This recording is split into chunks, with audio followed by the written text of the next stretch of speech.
Hey y'all, greetings and salutations and welcome back to Behind the Bib, where we have real talk for every runner.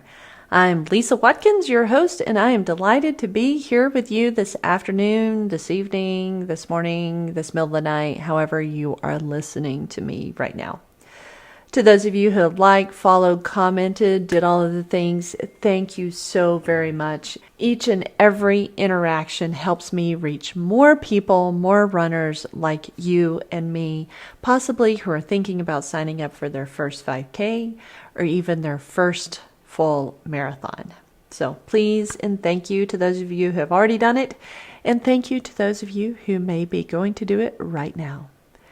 Real quick, congratulations to everyone who ran the Running of the Bulls this past weekend.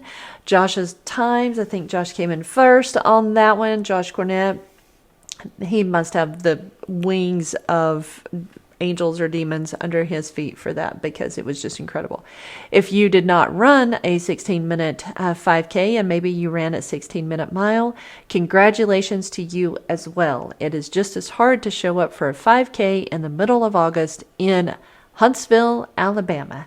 So congratulations for showing up. I hope you guys stayed cool out there and had a wonderful race. Okay, this week on Behind the Bib, we are heading north and, is that east? North and east. And boy, I am so excited to talk to you about what we did this past weekend. Okay, but first, before I get to the exciting part, well, I hate to say it like that, but before we get to the Every Woman's 5K Marathon pop-up thing, I want to tell you about a new greenway that I explored here in Huntsville. You know that I'm doing the tour of Huntsville greenways, and today we went up to the Wade Mountain Greenway right here in Huntsville, explored that a little bit, so I'm going to tell you about that one. And then also we took a quick road trip to Atlanta for the Every Woman's Marathon 5K pop-up that Tatiana O'Hara, or if you know her on Instagram as Tatiana Forbes, hosted with her run club called the Best for Last Run Club. Spoiler alert, I got all of the miles, but more importantly, I got all of the community vibes, and I am here for it. First, let's hit Wade Mountain Greenway. Let me give you some statistics for that. For North Alabama, greenways are some of the most popular public spaces within the city of Huntsville. The city of Huntsville has a vision where every resident is within 1 mile of a greenway or a greenway connection. I will say that in North Huntsville, they have a long way to go before every resident has access or lives within 1 mile of a greenway or a greenway connection. So the location of the Wade Mountain Greenway, this is in North Huntsville off of Pulaski Pike, running into the Wade Mountain Nature Preserve. It's about 1 mile. It's paved, so you can get 2 miles if you go out and back.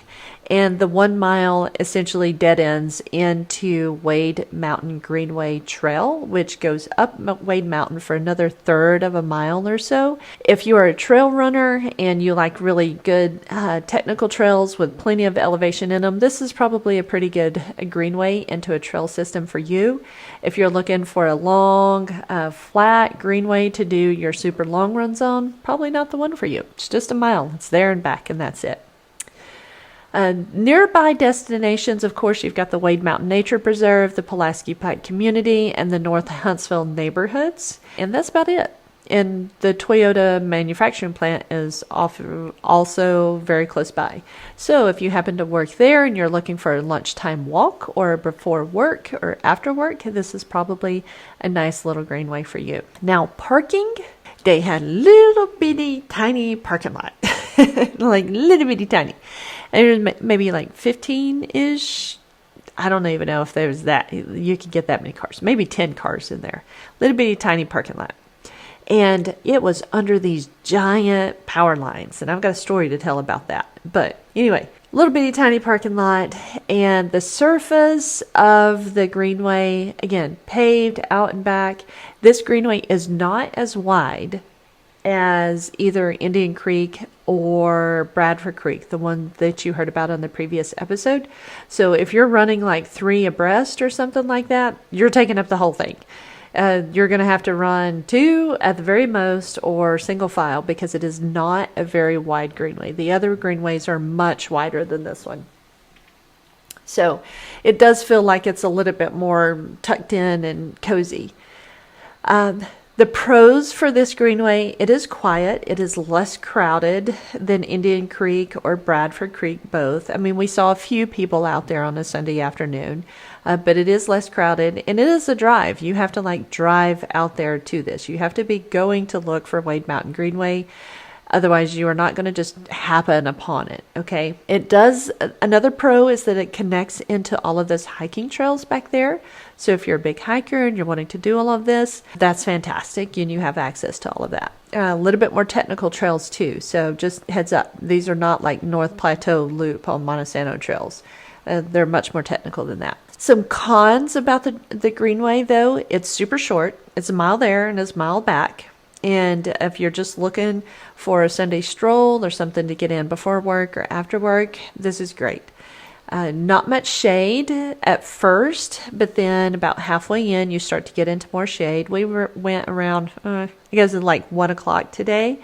And so once we got into the trees, it was shaded. When we were first starting, it's very much full sun out there. Also, the waterways. So, a lot of these greenways, they have like water features. They'll have a lake, or they'll have like Indian Creek or Bradford Creek. They have actual creeks or rivers or something that they go along.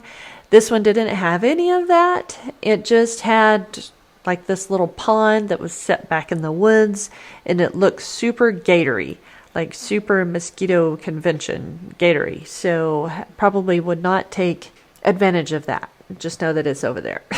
The story that I would like to tell you about this greenway was really interesting. First, 2 really interesting things happened on this greenway. Number 1, my husband and I were walking and he said, "Is that a nun?" And I was like, "A nun? Like a Catholic nun?" And he's like, "Yeah, is that a nun?" And I look up and there are 2, not just 1, but 2 nuns walking towards us in full nun habit. Like full habit. And I thought, I've never actually seen a nun in real life dressed in a full habit. In all of my travels, not that I remember, but in all of my travels all over the world, I don't think I've ever seen a nun in full habit. And I saw one on the Wade Mountain Greenway today. Not just 1, but 2. And I thought that was just incredible. I had never seen that.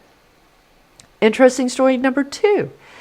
So I told you that the little parking lot. Well, the parking lot is under these huge power lines, right? It's the kind of power lines that when you get out, you hear the hum of electricity in the air. That kind of sounds like the beating of 1,000 cicada wings. It kind of sounds like that. But you know that it's electrical, right? So we get out and we close the doors, get the water for the dogs and everything, and get like kind of get ourselves together to go on the greenway. And then I reached down to kind of fix, Luna's leash. She's my 75-pound Bernie Doodle, and her harness. And then she shocks me. And I was like, okay. And I thought, well, maybe it's kind of like that thing where when you were a kid, you scooted your feet across the carpet and then you shocked, your brother or sister. I'm sure that wasn't just me. And she shocked me. And I was like, what? And then I did it again because I'm stupid, I guess. I did it again just to see if it would happen. She shocked me again. But then I really had to fix her harness. And then her harness, she shocked me. Every single time I touched her, she shocked me. And I told my husband, I'm getting shocked by Luna. And he was like, what? And he's an engineer, and of course, and he doesn't believe the first time you tell him anything. He had to test it out for himself. So he leans down and he goes to pat Sailor, who's Luna's mom, and he gets shocked, and then he gets shocked again. And so it was just so very odd. And so we both decided, okay, we're going to get out from under these power lines, and we're going to get over to the greenway, and we're going to be done. Because that was super weird for both of us, and to just not be able to touch our dogs without getting shocked. So bizarre. explored Wade Mountain Greenway again today. It's fine. It's very short. It's a mile out and back. It dead ends into those trails over there. The trails are pretty technical, but if you're a badass trail runner and this is the jam that you wanted to go do it. It'll be fun. It'll be fine. Just don't look for any springs or creeks on the way, and probably bring your mosquito repellent as well as your sunscreen, because you're going to need it. Now the part that I am so excited to tell you about. Okay, let me get myself together. So this weekend, we went to Atlanta for the Every Woman's Marathon 5K pop-up that Tatiana Forbes and the Best for Last Run Club in Atlanta was hosting.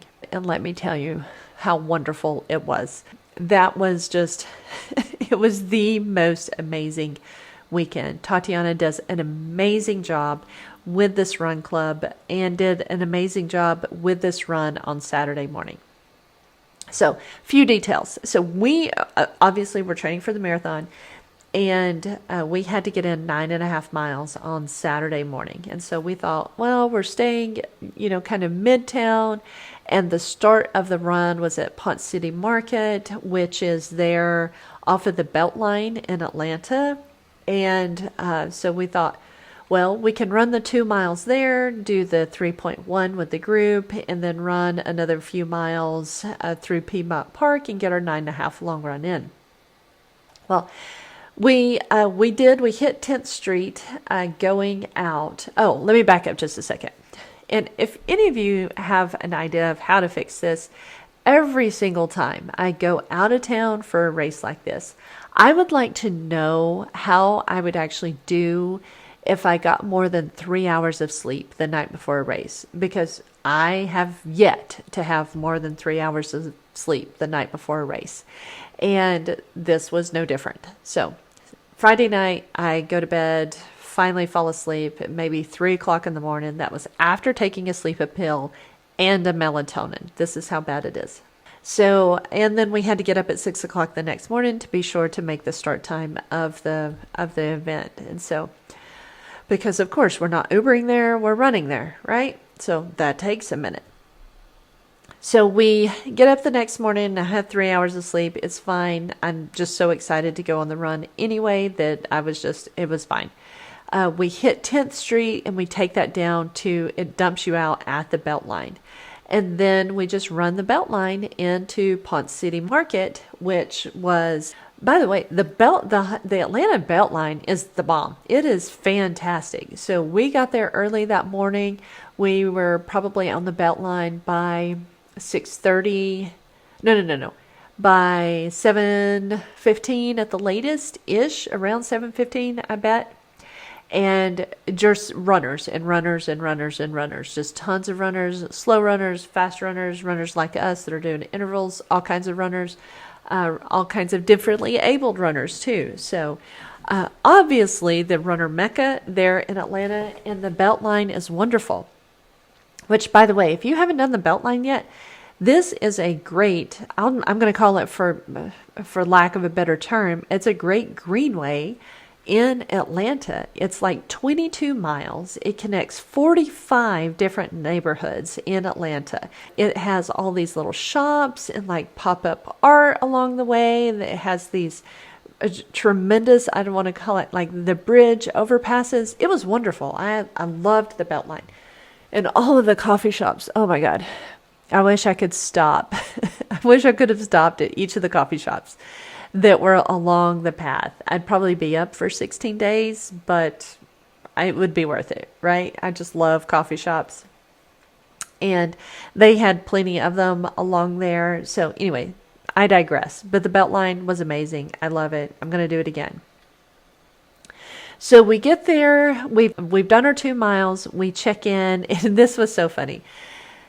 We didn't talk about our outfits the night before or before we packed, but it turns out that we all brought our Every Woman's Marathon tank tops and shirts and our hats and everything to wear the day of the run.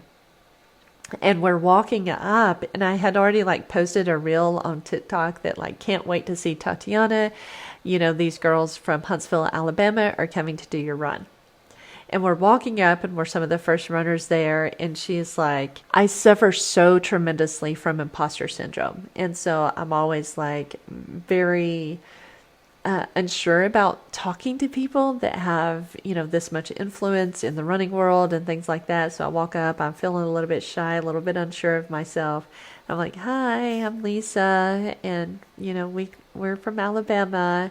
And she was like, I know who you are. And I was like, oh, okay. It was just really funny and weird. And especially because we looked like we had uniforms as we walked up, because of course, we're going to wear every woman's marathon stuff. Anyway, she was like, welcome. Thank you for coming here, for the pop-up. And she even gave us a shout out as she was doing the whole logistics stuff for the group the next, as everyone's starting to arrive. We were waiting around there a little bit. And then we decided, well, she said that she wasn't going to get going probably until 8:20. We're like, we've got time to get more of our long run in. So we checked in and did all the things, and then we left to get some more miles in. And so we just got back on the belt line, and we just started running through the rest of the belt line.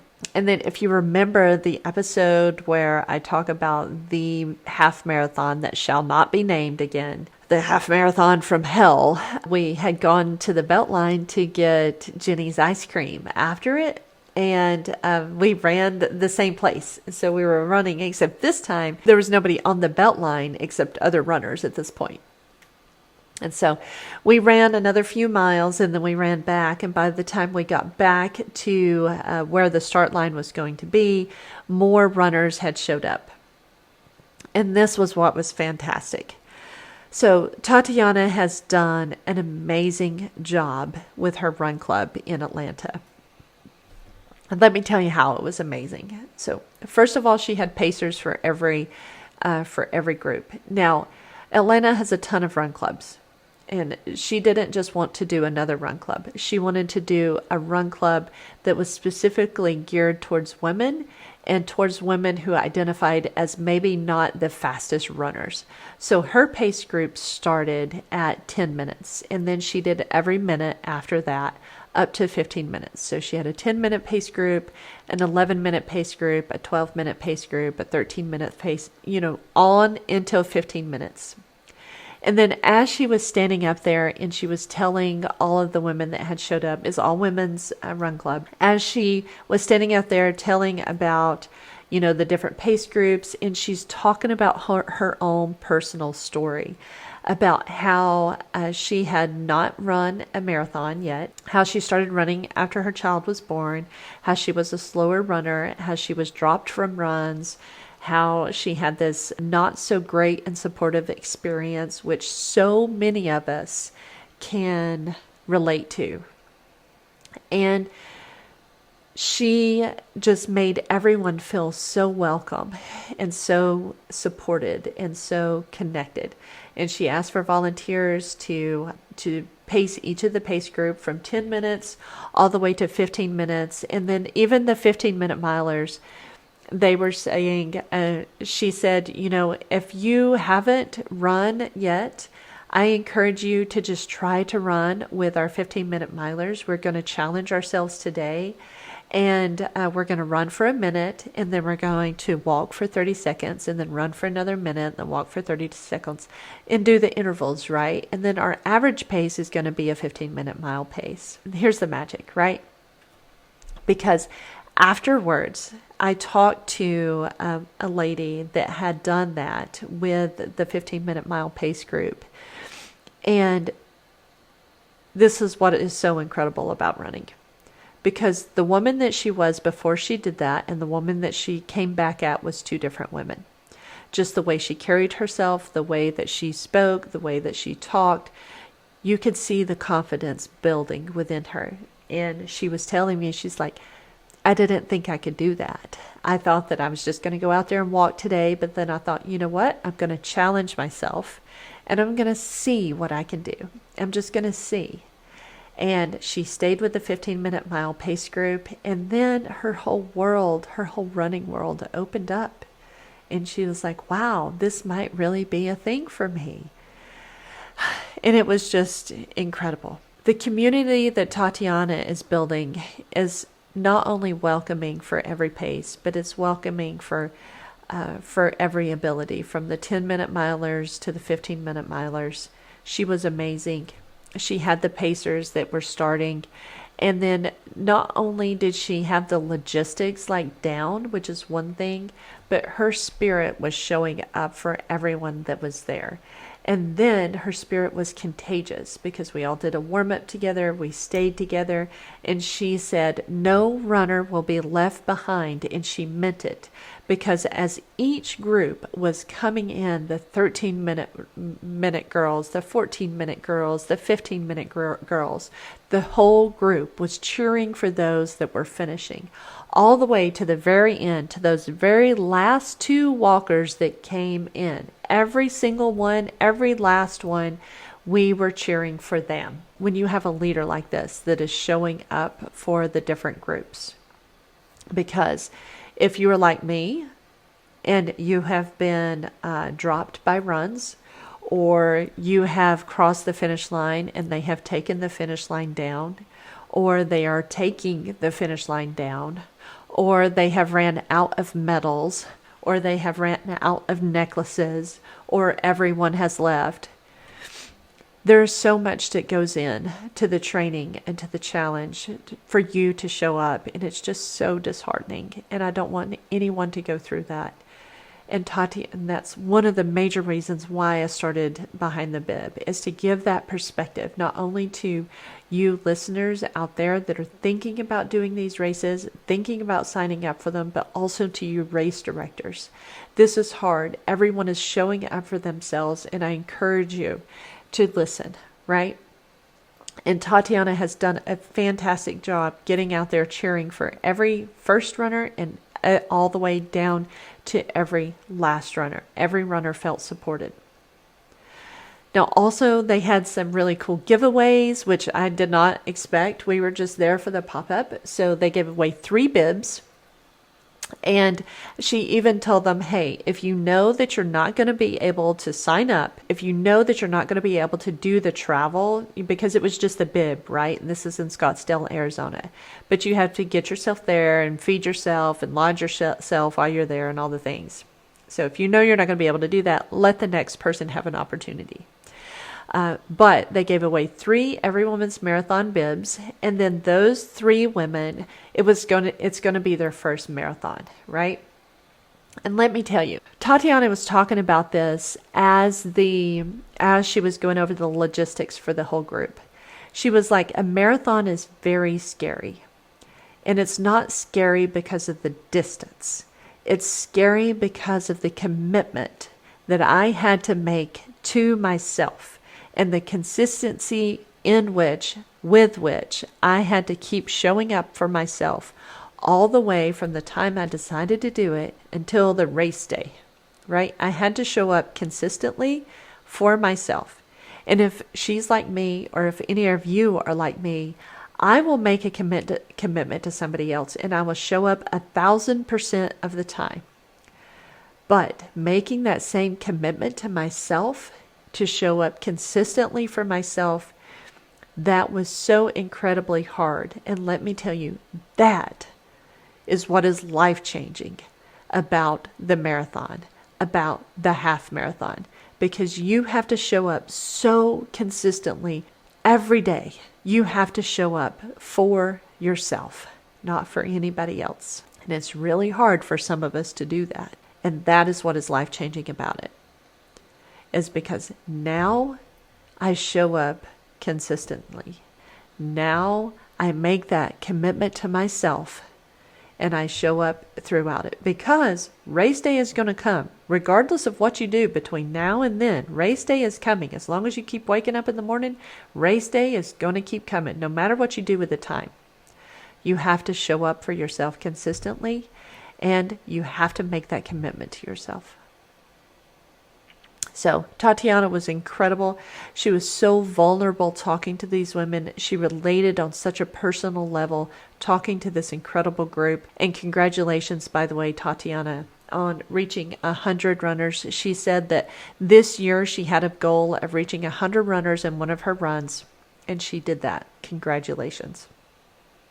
So they did have the 3 giveaways, the 3 bibs that they gave away. They had milk and cookies there, sponsored by Borden Dairy Farms. They had swag bags for us, which I didn't expect at all, that had the Scottsdale, it wasn't last year's swag bags, it's this year's swag bags that has Scottsdale, Arizona on it. It was really funny because we ran there, which meant we had to run back with a bag, which was kind of funny. Absolutely wonderful club run, sponsored by Best for Last Club in Atlanta. You guys, they meet twice a month. They meet at Ponce City Market off of the Beltline once a month, and then they meet in Kennesaw once a month. And so I will link down below to Tatiana's Instagram and to her run club, so that if you guys are ever in Atlanta and you feel like joining up, please go out there, join the runs. It was a fantastic experience, and I'm so glad that we traveled over there. So that's 2 extremes of greenways. You have the very small Wade Mountain Greenway in North Huntsville compared to the Beltline, which again is 22 miles connecting 45 different neighborhoods through Atlanta. That was just incredible, full of shops and coffee shops and art and all kinds of beautiful, wonderful things. So, upcoming local races. First up, we have the Race for Justice. And you guys, this is on September 1st. Just like that, we are into September on Labor Day. And then following that, on September 13th, you have the Safety Day 5K. That's at NASA, Marshall Space Flight Center. Don't forget, yours truly is a Couch to 5K mentor for that race, and I will be there. I do need Arsenal access to get into that one. The Rails to Recovery 5K is also on September 13th, followed by the Quantina M. Walliver Poker Run on September 28th. And just like that, we're into October, and one of my favorite races of the year, the Liz Hurley Ribbon Run 5K on October 18th. Okay, so down below, I'm going to link the Greenway Master Plan, the Wade Mountain Greenway. I'm going to link to Tatiana's Instagram and her TikTok, as well as the Run Club, the Best for Last Run Club in Atlanta, so that you guys can go out and check all of those things out. And don't forget, just like me, you can get all of these local races, all of these local runs in your inbox on Sunday evening, because Will Nevin rocks and he is awesome. All you have to do is go over to HuntsvilleRuns.com and type in your email, and just like me, it will appear in your email inbox on Sunday afternoon with all of your opportunities for the week ahead. So thank you, Will, and don't forget to take advantage of that. Okay, folks, y'all stay cool out there. The PRs are sure to come in the fall. I can just feel like maybe I'm speaking it out there. The temperatures are coming down. The humidity is coming down. We are almost through August. Just hold on just one more minute. We're almost there. I hope y'all are having great training runs. Hang in there. September and October will be here before you know it. And real quick, before you quit listening, before you hit stop, go over to Instagram. Check out Behind the Bib podcast on Instagram. Hit me a follow over there. Behind the Bib on Facebook. Hit me a follow and a like over there. And then Behind the Bib podcast on YouTube, if you don't mind. And if you actually would download this episode and not just play it on Spotify or Apple Podcasts, that really does help tremendously. It just changes how the metrics read and everything. They really care about, like, all the platforms and stuff care about how many episodes you download, not just how many episodes are played. So if you don't mind and you can spare the storage space, click the little download button, and I would love you forever. Y'all, thank you so much for being here. Let's keep showing up for one another, whether you are first, whether you are last, or whether you are somewhere in between. I'll see you next time. We're Behind the Bib. Y'all take care. Bye-bye. You've been listening to Behind the Bib, where we have real talk for every runner.